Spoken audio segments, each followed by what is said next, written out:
Gracias a todos por su presencia. Vamos a dar 2 minutos más para que que tituló sin reparo alguno La estupidez de la dignidad.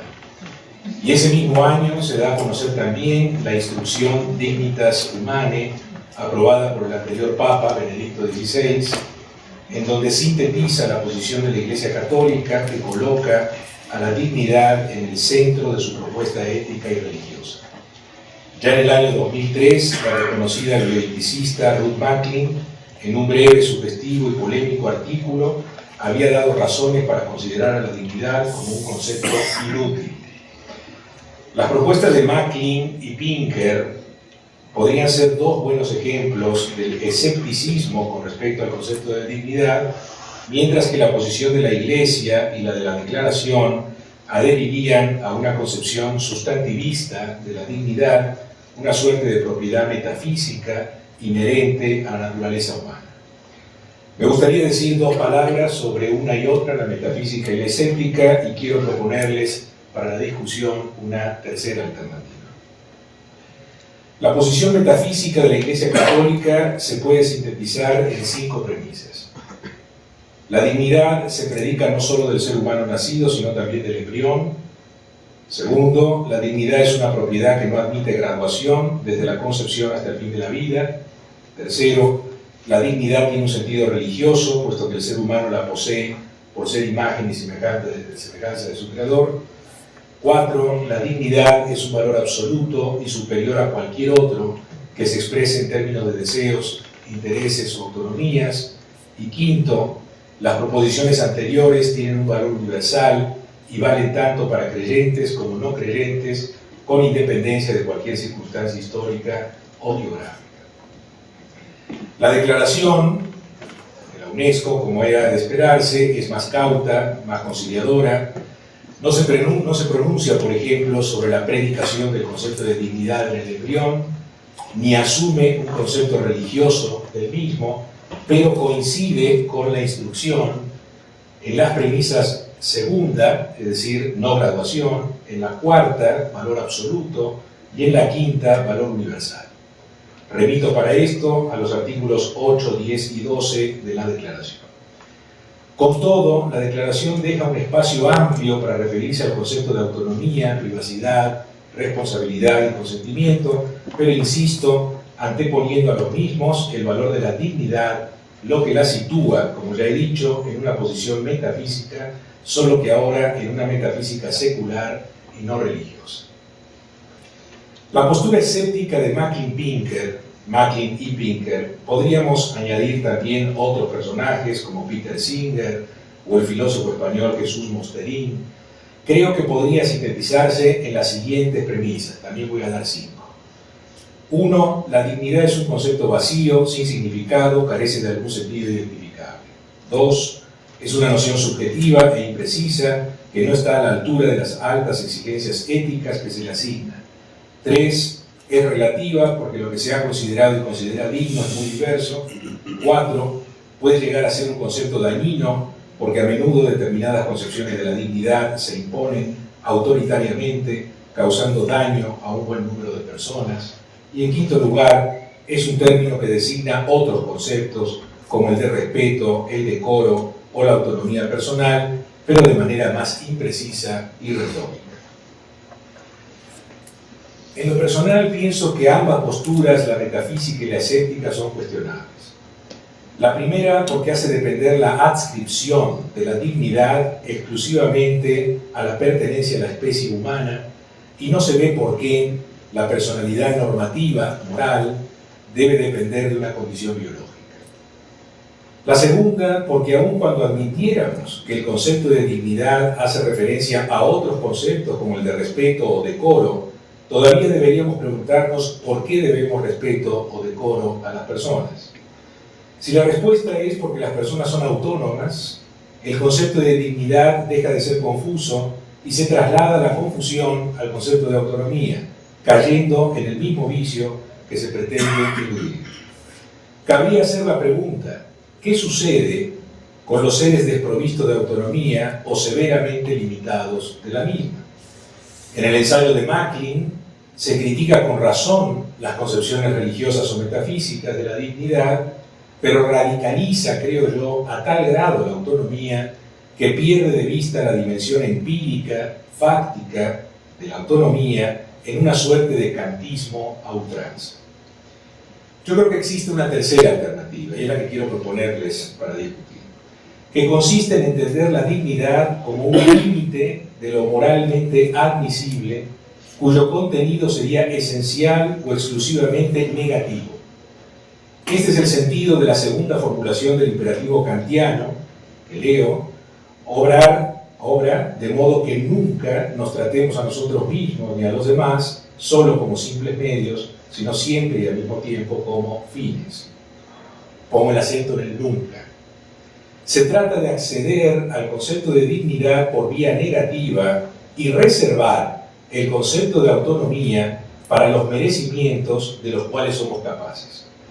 Dignidad y autonomía, entonces, son así el negativo y el positivo de la ley moral. Obrar moralmente, cumplir la ley moral, se puede realizar por vía negativa, haciendo valer el principio de dignidad, o por vía positiva, haciendo valer el principio de autonomía personal. Acceder a la dignidad por vía negativa, como decía, es hacer valer los mínimos inalterables que deben ser salvaguardados en cualquier ser humano. Es lo que da sentido al derecho a no recibir un trato cruel, inhumano y degradante, a no ser torturado ni física ni psíquicamente, a no ser discriminado por razones de raza, sexo, condición social, etc. Es el que permite igualar a los seres humanos en la satisfacción de las necesidades básicas y urgentes de alimentación, salud, educación, seguridad, etc., que no solo moral, sino jurídicamente deben ser garantizadas por el Estado.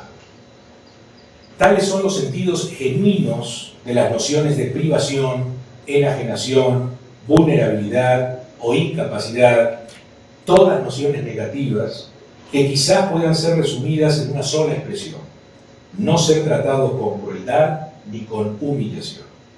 Es en este orden de ideas que se puede decir, por ejemplo, que el derecho a una muerte digna es el derecho de todo ser humano a morir sin crueldad y sin humillación. Enfatizo la vía negativa que ofrece el concepto de dignidad, porque quizás los liberales hemos puesto el acento, con toda razón por supuesto, en la versión positiva del liberalismo, con el concepto de autonomía, y en esta necesidad de reconocer nuestras capacidades y merecimientos frente a los paternalismos injustificados, los poderes fácticos, los perfeccionalismos fundamentalistas y todas las manifestaciones de poderes autoritarios que limitan o niegan nuestra privacidad, consentimiento y responsabilidad. Pero creo también que hemos descuidado esa otra cara del liberalismo que Judith Shlar llamó el liberalismo del miedo, la necesidad de exorcizar el miedo, y sobre todo el miedo al miedo, porque finalmente la condición de nuestra libertad o autonomía es la ausencia de temores, es decir, ser tratados sin crueldad y sin humillación. Es evitar lo que Primo Levi, en ese primer libro de su famosa trilogía de Auschwitz, titulado Si esto es un hombre, llamó yacer en el fondo.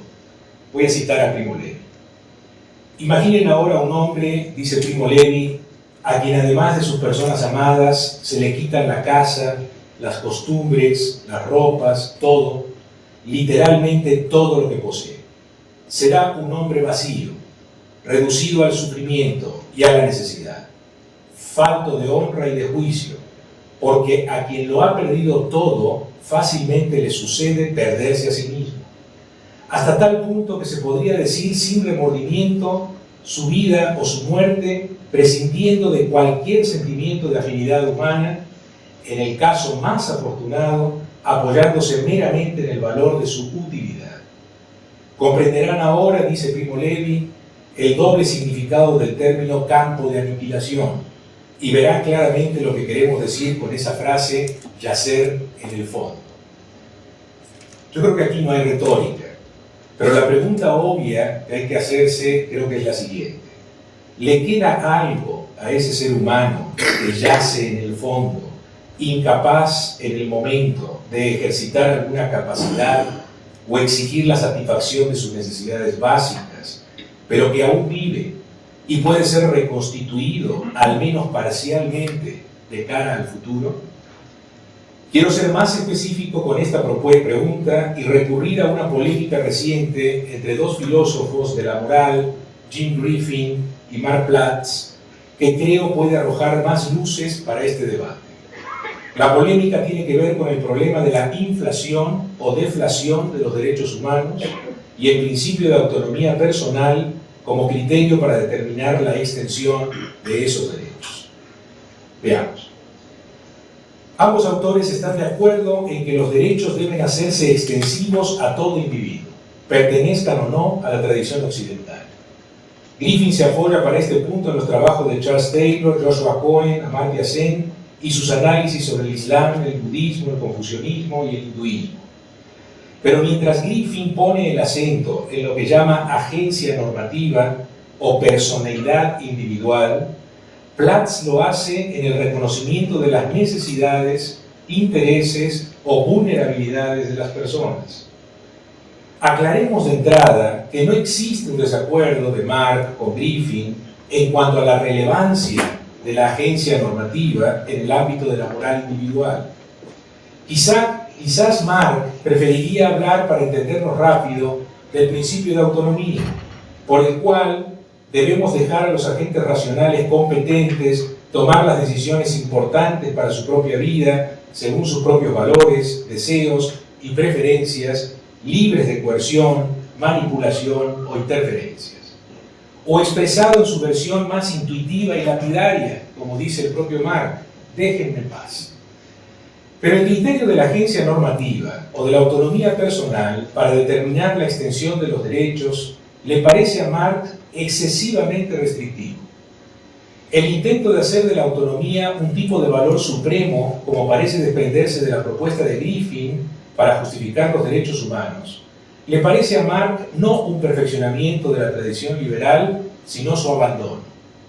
Para Marc Platz, hay derechos humanos correspondientes a las necesidades humanas categóricas, graves, urgentes, básicas y no sustituibles, sean estos derechos jurídicamente reconocidos en la sociedad o no. Marc critica la propuesta de Griffin como demasiado deflacionaria de los derechos humanos, insuficiente para dar cuenta de situaciones límite. El caso de los embriones o de los infantes anencefálicos o los pacientes con coma irreversible entrarían dentro del conjunto de los casos fáciles. Simple y sencillamente no cumplen con las condiciones biopsíquicas básicas para ser considerados personas. No son dignos, salvo en un sentido metafórico. Pero ¿qué decir de los infantes con espina bífida, de los individuos mentalmente deficientes, de aquellos que padecen demencia avanzada, de los parapléjicos o con polio encarcelados en su cuerpo? Para Griffin, los derechos humanos no deben hacerse extensivos a estos casos, por carencia de autonomía. Pero entonces se pregunta Marc Platz con razón, y cito a Marc: ¿exactamente qué vamos a decir de las personas encarceladas en cuerpos que no funcionan? ¿Que ellas solo tienen el 50% de los derechos humanos comunes? ¿Que ellas tienen todos esos derechos, pero que esos derechos solo comportan el 50% de su peso habitual en su caso?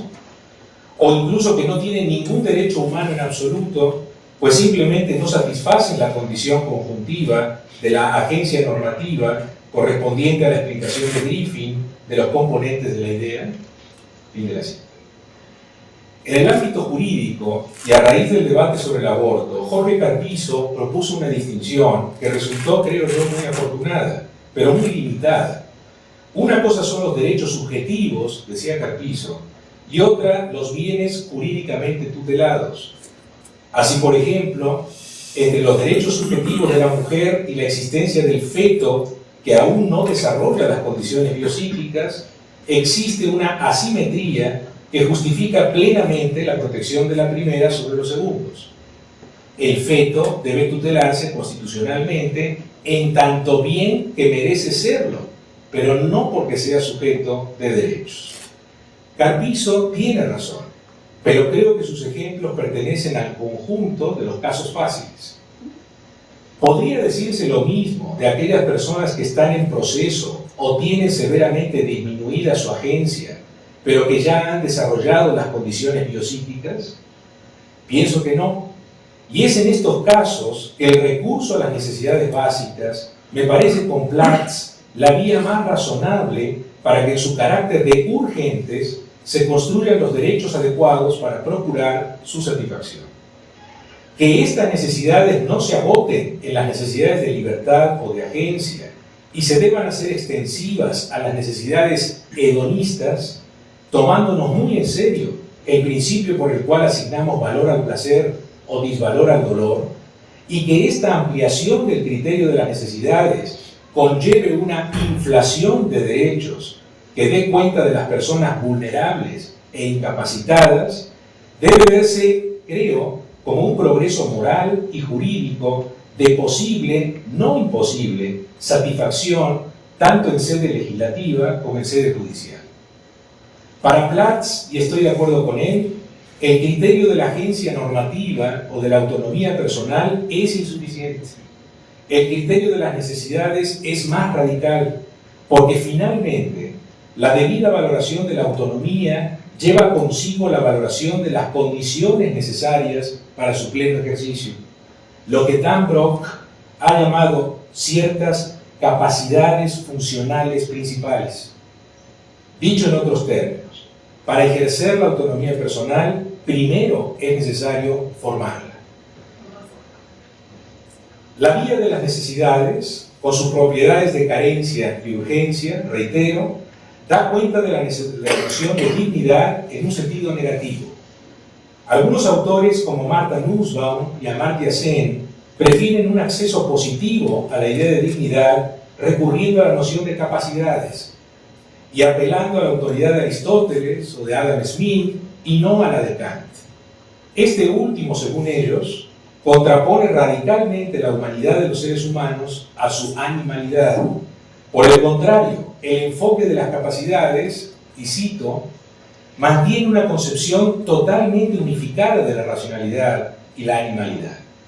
Partiendo de la idea aristotélica del ser humano como una criatura necesitada de una pluralidad de actividades vitales, ve la racionalidad simplemente como un aspecto del animal y, por cierto, no como el único que define la idea de un funcionamiento auténticamente humano. En términos más generales, el enfoque de las capacidades considera que hay muchos tipos distintos de dignidad animal en el mundo, todas merecedoras de respeto e incluso de reverencia. Es cierto que la dignidad específicamente humana se caracteriza en general por un cierto tipo de racionalidad, pero la racionalidad no es algo idealizado que se contrapone a la animalidad. Consiste solo en una amplia variedad de formas de razonamiento práctico, el cual es uno de los funcionamientos posibles de los animales. Fin de la cita. Ciertamente, es más que atendible la propuesta de Nussbaum y Sen, pero creo que su idea de las capacidades aproxima su concepción más a la idea de autonomía personal que de dignidad. Es cierto que se parte de una racionalidad encarnada en la animalidad, y los grandes avances de la neurociencia dan testimonio de esta simbiosis. Pero finalmente, si hay alguna especificidad racional característicamente humana, como ellos mismos reconocen, ese margen es suficiente, quizás asombrosamente suficiente, para que los seres humanos no sean tratados igual que los animales. Concluyo con la siguiente propuesta. Ser tratado con dignidad significa, por una parte, ser tratado sin crueldad y sin humillación, liberalismo del miedo, y por otra significa ser tratado igualitariamente, sin discriminación, y en la satisfacción de las necesidades biopsíquicas básicas, liberalismo de la igualdad. Ambos conceptos de dignidad, creo yo, son una condición necesaria para el ejercicio de la capacidad autonómica del ser humano. Muchas gracias.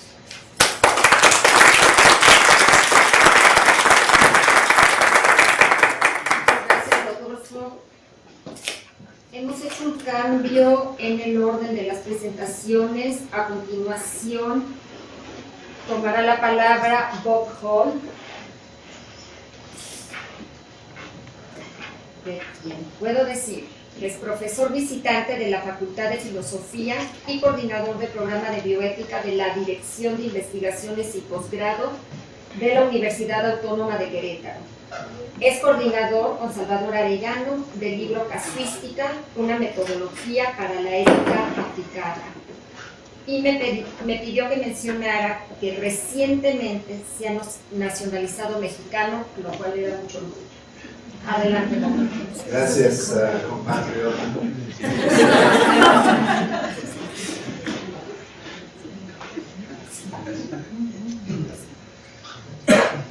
Y gracias por la invitación para participar en este foro. Pues aceptó la conclusión de Rodolfo Vázquez sobre los dos principios de la dignidad: tratar a seres humanos con dignidad. Quiere decir comportarse con ellos sin crueldad y humillación, y con igualdad en la satisfacción de las necesidades básicas. Sin embargo, mi perspectiva es diferente. Creo que no debemos tener confianza en conceptos abstractos como dignidad. Déjeme explicar. Por buscar una justificación ética de una acción, podríamos mirar arriba y discutir la inclusión de los asuntos o del caso en un principio como dignidad o un concepto como dignidad, intentando de construir una postura general. Este es el ámbito de la ética teórica.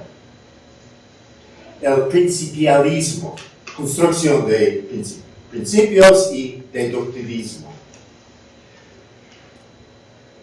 Pero otro, como alternativo, podríamos mirar desde el problema en otra dirección y discutir casos particulares preguntándonos si una acción u otra va a disminuir o aumentar la crueldad, la humillación o la discriminación. Este es el ámbito de la ética aplicada, la casuística. Prefiero la segunda.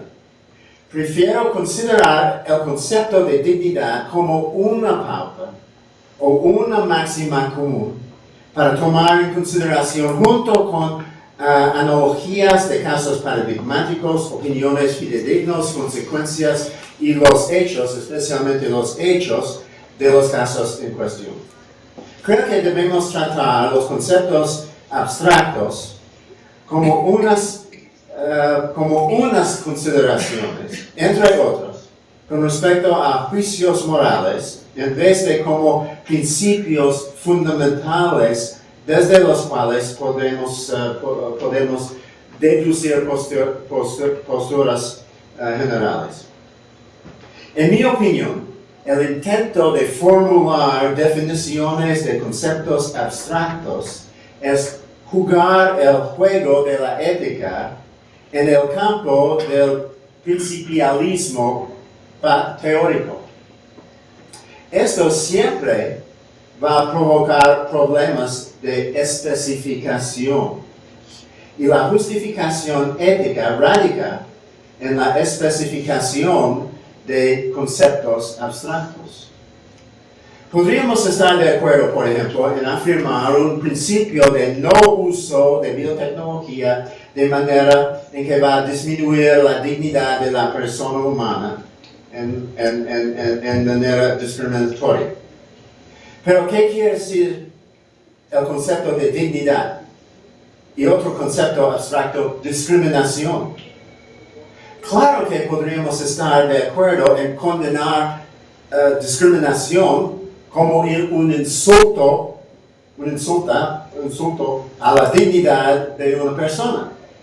Pero es necesario especificar qué tipo de discriminación. sea por raza, por género, por edad, por discapacidad, por orientación sexual.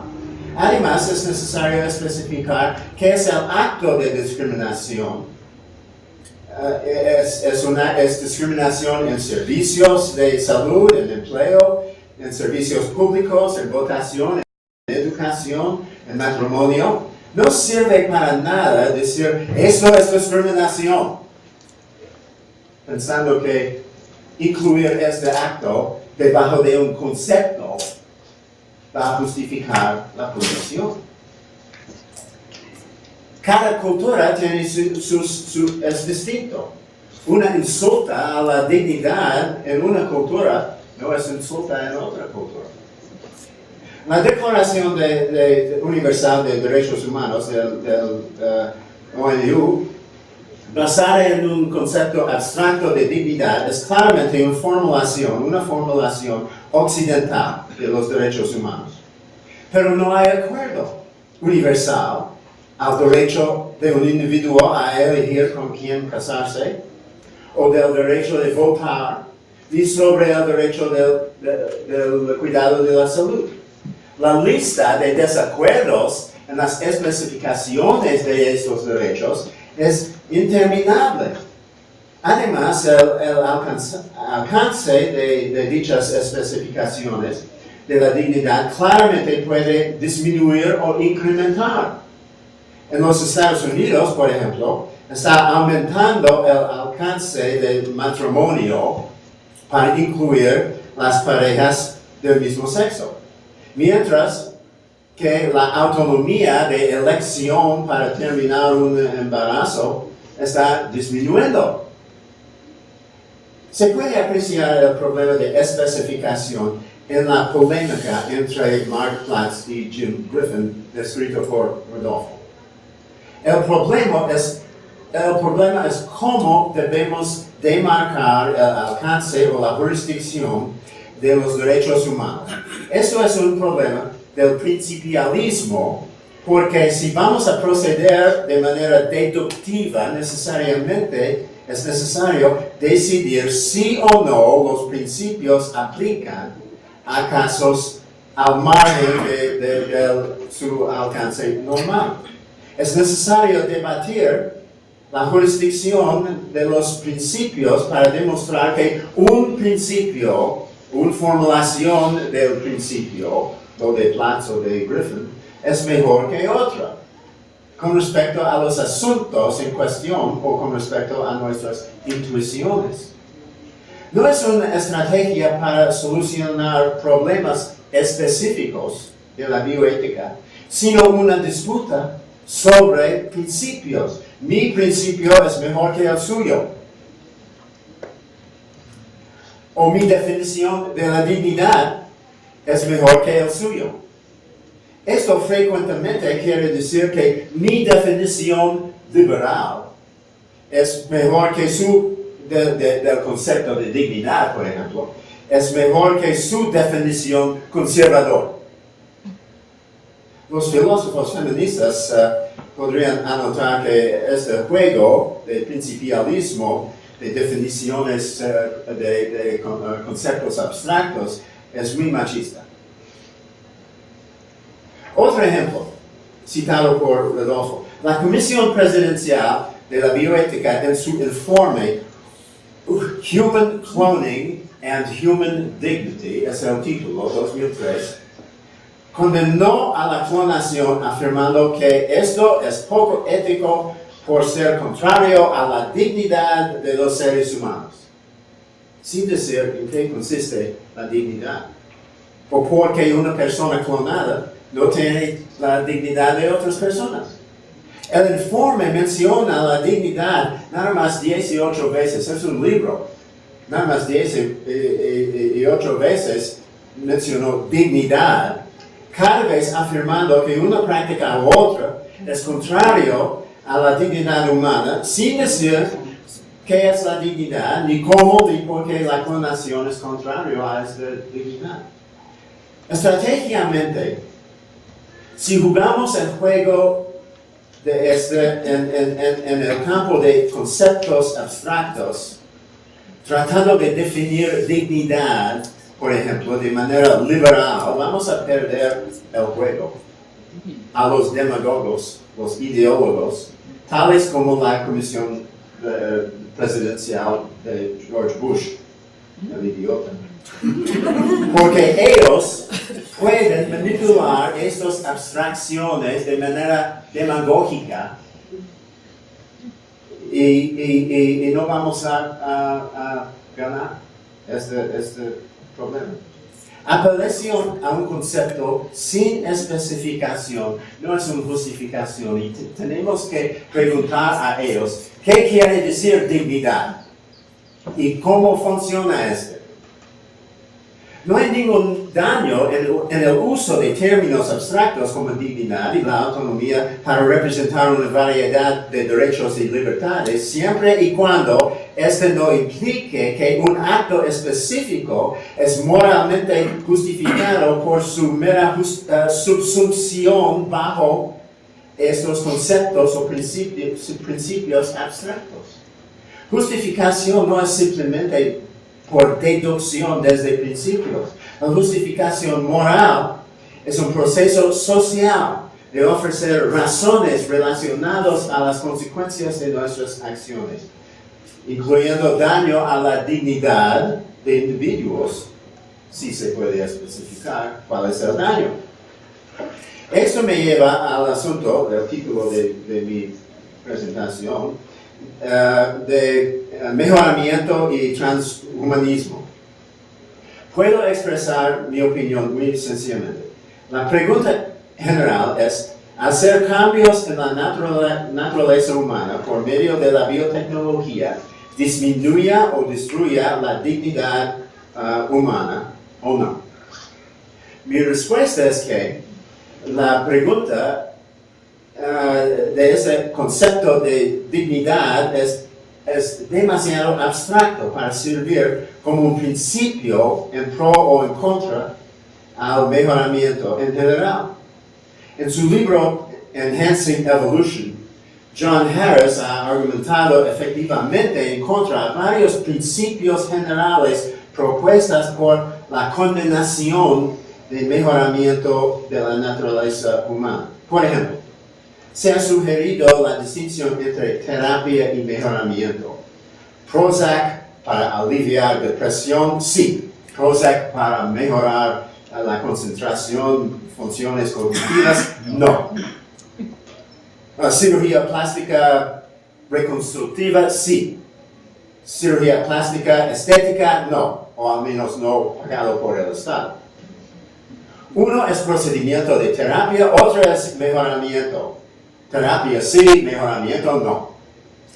Pero una vacuna no es terapia, sino mejoramiento del sistema inmune. No es terapia porque no hay ninguna enfermedad.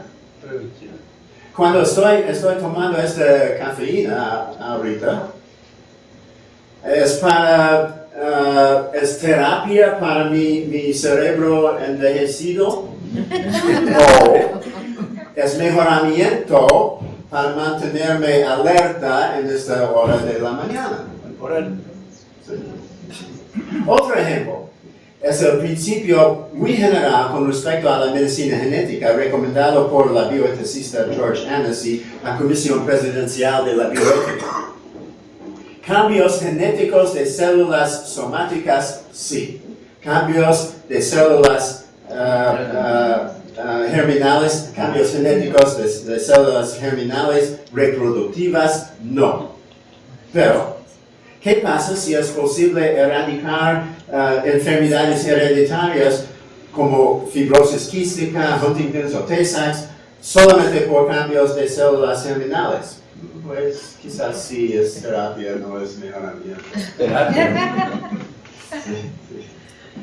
Otro concepto generalizado es el principio de igualdad de oportunidad, mencionado ayer por Gustavo, pero en su pregunta.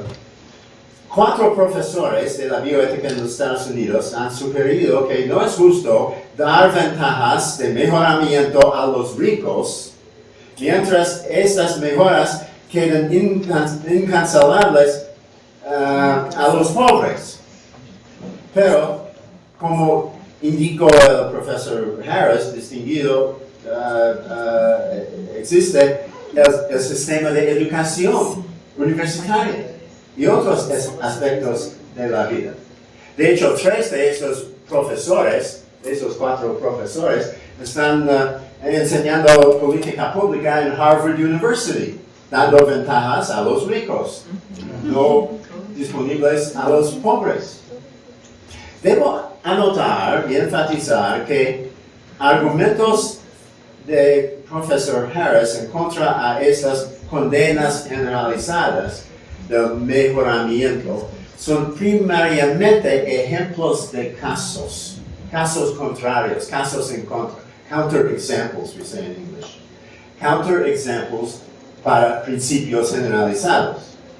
Se puede decir que John Harris está defendiendo el principio de libertad, pero en su libro Enhancing Evolution, sus argumentos no giran mucho sobre la definición de libertad como concepto, sino sobre ejemplos en contra. Quizás una persona puede decir que puede faltar al profesor Harris por no anunciar y defender sus propios principios éticos. Prefiero alabarle por esto, por su enfoque en su estrategia casuística. Con respecto al mejoramiento por miedo de biología, biotecnología, es un problema que hay usos buenos y malos de la biotecnología. La medicina metirapone, ¿es correcto decir? Por ejemplo, disminuye o borra los recuerdos de eventos traumáticos o violentos. Hoy en día hay medicinas similares usadas por los militares para inhibir o borrar la memoria de experiencias traumáticas, como la experiencia de la guerra. Esto es bueno. Veteranos sufren muchísimo de sus experiencias traumáticas y frecuentemente se suicidan. Además, es posible borrar la memoria de eventos traumáticos de otras personas, como una violación sexual o tortura o incluso memorias de un accidente. Pero sin estos recuerdos y en combinación con otras medicinas, es posible hacer soldados más agresivos. ¿Qué quiere decir? Desde la perspectiva militar, mejores soldados, más dispuestos a matar, sin remordimiento o vergüenza, si se puede borrar sus memorias. ¿Es aceptable ser personas más agresivas y borrar su conciencia moral? El problema no es el uso de medicinas en principal, sino en casos específicos. Medicinas pueden disminuir o aumentar la dignidad humana, el bienestar. Se encuentra la justificación en el caso, no en la definición del concepto abstracto de la dignidad. Sí, un comentario más. En el proceso de análisis de casos, sí se puede usar el principio de precaución mencionado ayer, pero no como principio sustantivo deductivo, sino un principio de procedimiento. Rodolfo me mencionó que es un principio de precaución, es un principio de argumentos, de retórica, es un principio lógico, no es substantivo. Por ejemplo, el principio dice, formulado por la Unión Europea, la Comisión, dice que si hay evidencia de un daño, no es necesario prueba, por cierto, del daño para prohibir una acción temporariamente y el principio va a cambiar la carga de prueba desde los víctimas hasta los que proponen la acción. ¿Sí? Así que es un principio legal también, ¿no? Por ejemplo, en México tenemos este problema del maíz transgénico. Debemos esperar si hay evidencia de daño en España, de cross-polinización de